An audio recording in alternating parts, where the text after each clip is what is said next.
नमस्कार दोस्तों, स्वागत है आप सभी का फिर से एक बार हमारे इस चैनल पर। दोस्तों, इस साल में शनि की साती हो रही है। प्रारंभ किन राशियों पर रहेंगी? साढ़े साती का साया साढ़े साती किन राशियों की जिंदगी को बदल करके रख देगा? सारे साथी में क्या लाभ क्या हानि होगी? सारे साथी में क्या करना चाहिए और क्या नहीं करना चाहिए? शनि की कृपा से सारे साथी में क्या कुछ हासिल करेंगे? शनि मकर राशि से निकलकर कोमा में चले जाएंगे। दोस्तों, जब जब शनि अपनी चाल में बदलाव करते हैं तो लोगों के जीवन में बड़े से बड़ा परिवर्तन आता है। दोस्तों, जिंदगी पल भर भी कब बदल जाए, कब पलट जाए, पता ही नहीं चला था। जानेंगे वो कौन कौन सी राशियां होने वाली हैं जिनके ऊपर शनि की साढ़े साती का साया खत्म होगा और शनि की साढ़े साती का साया लगने जा रहा है। उससे पहले शनि की साढ़े साती के बारे में कुछ जानकारी जान लीजिए। जब जब जीवन में साढ़े साती का आरंभ होता है या फिर दया आती है तो जीवन में बड़े बदलाव होते हैं। दोस्तों, जीवन का चक्र है हमारा, इसमें वेदांता ने कुछ इस तरीके से हमारी किस्मत बनाई है। किसी को सर्वगुण संपन्न नहीं बनाया।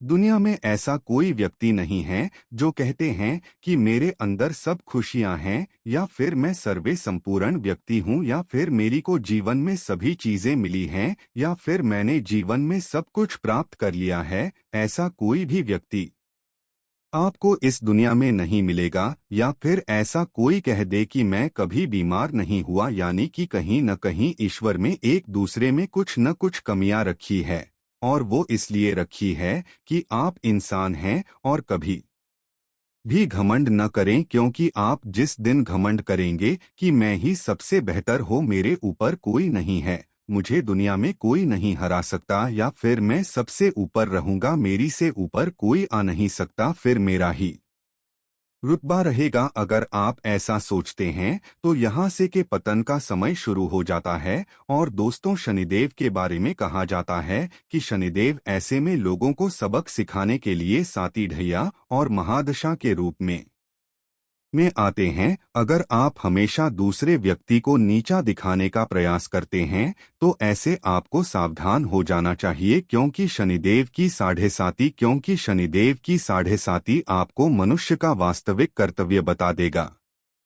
शनिदेव अपनी दशा महादशा साढ़े साती और ढैया भी व्यक्ति को इतना ज्यादा रगड़ते हैं कि वो दर दर की ठोकरें खाने पर मजबूर हो जाता है। अब आइए जानते हैं वो कौन सी राशि है जिसके ऊपर से शनि की साढ़े साती खत्म हो जाएगी। तो दोस्तों, आपकी जानकारी के लिए बता दें, धनु राशि से शनि की साढ़े साती खत्म हो जाएगी। पिछले 7.5 साल से धनु राशि शनि की साढ़े साती के चपेट में थी, जिसके चलते कुछ लोगों को मिलाजुला परिणाम प्राप्त हुआ तो कुछ लोगों को अपने जीवन में काफी संघर्ष करना पड़ा। आपके ऊपर से शनि की साढ़े साती हट जाएगी और वर्तमान समय में मकर और कुंभ राशि, इन दोनों को शनि की साती लगी रहेगी। तो वहीं दोस्तों, मीन राशि वो राशि है जिसके ऊपर शनिदेव की साढ़े साती का दौर प्रारंभ होने वाला है। अब सभी देवी मीन राशि वाले लोगों की परीक्षा लेने के लिए अपने आप को तैयार कर चुके हैं।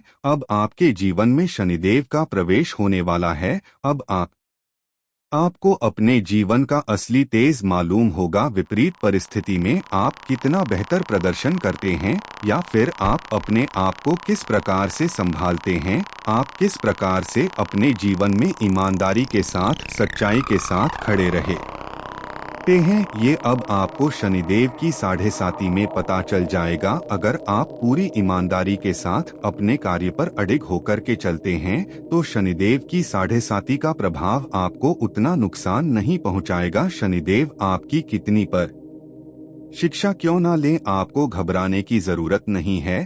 पूरी ईमानदारी के साथ आपको कार्य करना है। अब शैली उन दो राशियों के बारे में बात करते हैं जिनके ऊपर शनिदेव की साढ़े साती बरकरार है। तो दोस्तों, वो राशि मकर राशि और कुंभ राशि हैं। आपको बता दें, शनिदेव एक राशि में 7.5 साल तक अपना प्रभाव दिखाते हैं, यानी कि साढ़े साती का दौर 7.5 साल का होता है। मकर राशि वालों के लिए क्या गुड न्यूज रहेगी, क्योंकि शनिदेव की साढ़े साती का अंत अंतिम चरण लाभदायक माना जाता है, इसलिए मकर राशि वालों के लिए यह समय काफी अनुकूल रहने वाला है। ऐसे में शनिदेव का अंतिम 2.5 साल को जो समय में वो आपके लिए काफी बेहतरीन कहा जा सकता है, क्योंकि परीक्षा का समय समाप्त हो गया है।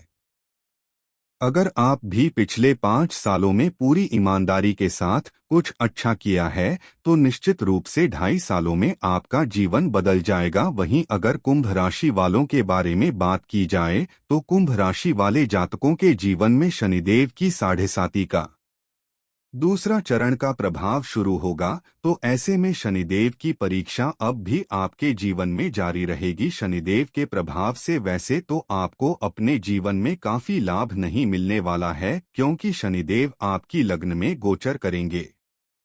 हालांकि मानसिक रूप से थोड़ा परेशान होना पड़ सकता है, क्योंकि चंद्रमा और शनिदेव की युति खराब मानी जाती है। आइए जानते हैं इन राशियों को किन किन चीजों से दूरी बनाकर रखना चाहिए, क्योंकि अब शनि की दृष्टि भी 3 राशियों पर सबसे ज्यादा रहने वाली हैं। मकर राशि वालों के लिए बहुत बड़ी राहत की बात है कि के पास कारोबार में तेजी से इजाफा होगा, काम कारोबार बढ़ेगा, आपके जीवन साथी की सेहत अच्छी रहेगी, आपका वैवाहिक जीवन में अच्छा हो जाएगा और आपके संबंध में जो पिछले दिनों में खराब हुए हैं वो भी बेहतर हो जाएंगे। आपका काम, आपकी सेल्स नहीं बढ़ पा रही थी, ग्रोथ करेगी। कुल मिलाकर के मकर राशि वालों के लिए बढ़िया रहने वाला है, लेकिन वाणी पर थोड़ा संयम रखिएगा। 2.5 साल तक विवादों से दूर रहें, घर परिवार में किसी भी तरीके से वाद विवाद से बचें तो आपके लिए यह अच्छा रहेगा। फिर अंतिम 2.5 साल जो है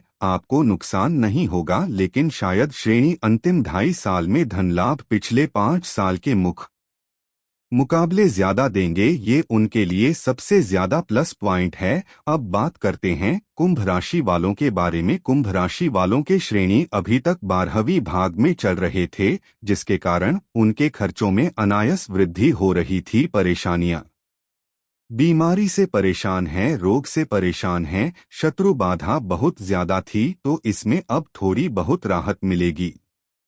सभी आप किसी व्यक्ति की राशि में आते हैं तो उस व्यक्ति के जीवन में बड़ा परिवर्तन देखने को मिलता है। आपको बता दें, सभी अपनी मूल त्रिकोण राशि कुंभ राशि में आएंगे, तो ऐसे में कुंभ राशि वालों को अपने हर कार्य में सफलता की प्राप्ति होगी। मान सम्मान पद प्रतिष्ठा आपको प्राप्त हो सकता है। शनि की 7.5 में आपका स्वास्थ्य अच्छा रहेगा। काम कारोबार में बैलेंस तो कभी एंड बैलेंस देखने को मिल सकता है, यानी कि कारोबार में उतार चढ़ाव आपको देखने को मिलेगा। कभी तेजी गए आएगी तो कभी मध्यम हो कि आने वाले 2.5 साल आपको कुछ इसी प्रकार के परिणाम देखने को मिलेंगे। जो लोग समाज सेवक से जुड़े हुए हैं, बॉलीवुड से जुड़े हुए हैं, अभिनेता या फिर राजनेता हैं, उनके लिए बहुत ही अच्छा समय कहा जा सकता है। आपको सामाजिक पद प्रतिष्ठा शनिदेव जरूर प्रदान करेंगे, लेकिन दोस्तों, शनिदेव की 7.5 के दरमियान आपको अपनी वाणी और क्रोध पर नियंत्रण रखने की आवश्यकता है, अन्यथा यही क्रोध आपको अपने पद से हटवा भी सकता है। वालों से बचने का प्रयास करें, अन्यथा विवादों के चलते सुर्खियों में रह सकते हैं। वाणी के माध्यम से ही कार्यस्थल पर, घर परिवार में या फिर सामाजिक मान प्रतिष्ठा में आज आने की संभावना दिखाई दे रही है, इसलिए अपनी वाणी पर कंट्रोल रखने की आवश्यकता है। अब अंतिम राशि के बारे में बात करते हैं, तो वो मीन राशि है। मीन राशि वालों के लिए शनि की 7.5 का दौर शुरू होने वाला है। शनि की 7.5 चैलेंज लेकर आती है। विपरीत परिस्थिति में को चैलेंज एक्सेप्ट करना आना चाहिए। वही लोग ज्यादा बेहतर होते हैं जो मुश्किल परिस्थिति में भी बिना डगमगाए अपने हर कार्य को करते हैं, और जो लोग मुश्किल परिस्थिति में बैठे बैठे रोते हैं और चैलेंज को एक्सेप्ट नहीं कर पाते, फिर उस प्रकार के इंसानों को शनिदेव की 7.5 में कई प्रकार की समस्याओं का सामना करना पड़ता है, क्योंकि 7.5 के दरमियान शनिदेव आपको आपके कर्मों का फल देने के लिए आते हैं। अगर आप भी पूर्व में अच्छा कदम किया है तो सारे ही में शनिदेव आपको रंग से राजा बना देंगे। वहीं अगर आपने पूर्व में किसी को चेताया है इसी के साथ अन्याय किया है या फिर किसी को दुख पहुंचाया है, तो फिर आपको शनि की साढ़े साती का दुष्परिणाम झेलने के लिए तैयार हो जाना। ये आप आने वाली चुनौतियों का सामना हंस करके करते हैं या फिर रोक के करते हैं, यहाँ आपके ऊपर निर्भर करता है। छोटी मोटी परेशानियां बीमारियां कंटिन्यू रह सकती है। छोटी मोटी बीमारियां लगी रहती है। जब शनि की साढ़े साती प्रारंभ होती है तो इस प्रकार की छोटी मोटी दिक्कत बनी रहती है। गुप्त शत्रुओं से आपको सावधान रहने की आवश्यकता है। गुप्त शत्रु आपको नुकसान पहुंचाने की कोशिश कर सकते हैं। कार्य व्यवसाय में किसी बड़े परिवर्तन से बचें या फिर कोई नया कार्य प्रारंभ करने के बारे में सोच रहे हैं तो इस समय आपको रुक जाना चाहिए। अगर इस समय आप कोई नया कार्य शुरू करते हैं तो शनिदेव आपको नुकसान जरूर पहुंचाएंगे। किसी भी तरह के वाद विवाद से दूर रहने का प्रयास करें। इसके साथ ही विदेश जाने के इच्छुक लोगों के लिए समय अनुकूल रहने वाला है। जो लोग विदेश जाने की तैयारी कर रहे हैं, चाहे पढ़ाई के लिए हो या फिर व्यापार के लिए, विदेश जाने से उन लोगों को लाभ का अवसर प्राप्त होगा। धन्यवाद।